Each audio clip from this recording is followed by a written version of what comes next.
On va maintenant introduire les intégrales.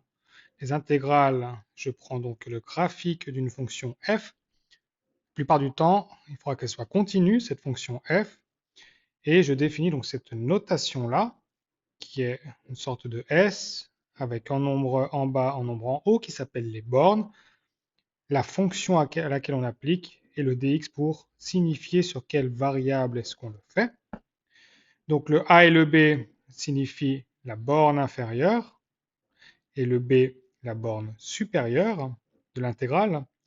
Et nous, ce qui va nous intéresser, c'est de calculer l'aire ici. On va voir qu'en fait, ce n'est pas exactement aussi facile, puisqu'on n'obtient pas forcément l'aire, mais l'idée reste un peu la même, et on va construire cela. Donc, pour avoir une idée de l'aire qu'il y a sous la fonction f, limitée par a et b, qui sont les deux bornes ici, et bien sûr limitée par l'axe des abscisses, l'idée est de se déplacer de A vers B en créant des rectangles. Alors ici, j'en ai créé 6. Le but, c'est d'en créer des infiniment petits, donc il y en aura une infinité, mais on voit déjà que ces rectangles-là nous donnent une bonne approximation de l'aire qu'il y a dessous. Maintenant, ces rectangles, ils sont une largeur et une hauteur. La hauteur est la variation de y, donc de combien est-ce que je monte, et ici c'est plus grand que 0. Et la base est la variation de x, de combien est-ce que j'avance dans ce sens, et ici aussi c'est plus grand que 0. Si je le précise, c'est parce que des fois ça sera plus petit que 0. Donc dans ce cas-là, le rectangle A6, il a une aire qui fait la base, donc la variation des x, de combien est-ce qu'on s'est déplacé ici, fois la variation des y, de combien est-ce qu'on s'est déplacé en hauteur. Et ici, c'est positif. Donc finalement, l'intégrale de a à b de f de x, ici peut être approximée, j'aurais peut-être pu mettre environ, par la somme de ces 6 rectangles. Plus on fera des rectangles petits, plus l'aire sera précise, et on peut imaginer que si je fais la limite avec la base qui tend vers 0, alors j'aurai obtenu la bonne aire. Ça, c'est l'idée intuitive, parce qu'en fait, on va se rendre compte que dans notre cas, ça donne bien l'air, mais attention, les valeurs des AI, donc de A1, A2, A3, A4, etc., peuvent être aussi négatives. Si par exemple, le delta x, donc la variation de x, est négatif, ou si y, la variation de y est négative, par exemple, si je pars vers le bas. Donc, dans notre cas, ici, les x et les y, les delta x et delta x, y, donc les côtés ici étaient tous les deux positifs. On se déplaçait vers la droite, on montait, c'était deux valeurs positives. Mais on va avoir des cas où ça n'est pas exactement comme ça. Je prends maintenant ma fonction f. Cette fois-ci, au lieu d'aller de A vers B, je vais aller de B vers A. Donc B est la première borne, c'est la borne inférieure, et A est la borne supérieure. Donc cette fois-ci, je me dirige de B vers A, donc dans l'autre sens. Je fais mes rectangles, A1, A2, A3, A4, A5, A6. Dans le même exemple, je me contente d'en faire que 6. Donc, l'intégrale de B à A de f de x est égale à A1 plus A2 plus A3 plus A4 plus A5 plus A6. Mais attention, cette fois-ci, si je prends A6, il a une base où la variation de x est négative parce que je me dirige vers la négative, donc je recule. Par exemple, ici, je recule de 1, donc je fais moins 1, donc c'est plus petit que 0, et je monte toujours d'une valeur positive, donc elle est plus grande que 0. Donc à la fin, A6 est plus petite que 0 puisque c'est en nombre négatif fois en nombre positif. Donc, lorsque je fais une intégrale où ma borne inférieure est plus grande que ma borne supérieure, donc je me dirige vers la gauche, mes rectangles auront des bases qui seront négatives, et en fait, je me rends compte que je ne calcule pas exactement l'aire. Ma base ici est négative, ma hauteur est positive, j'ai quelque chose de négatif, ce sont tous des nombres négatifs, ils correspondent tous à la négation de l'aire des rectangles. Donc, je n'obtiens pas l'aire, j'obtiens moins l'aire du rectangle. Et donc, si je prends maintenant en jaune toute l'aire, mon intégrale ici va valoir moins l'air.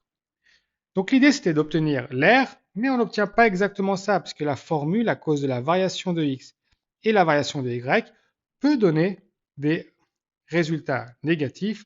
Donc ce n'est pas exactement l'air, mais on n'en est pas loin quand même.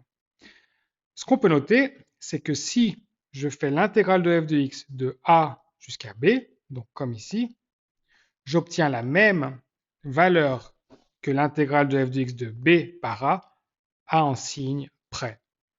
Dit autrement, les deux sont opposés l'un de l'autre. Donc si je vais de a vers b ou de b vers a, il faut remplacer par en moins. Troisième cas, cette fois-ci, je prends une fonction qui est tout le temps sous 0. Toutes les images sont sous 0.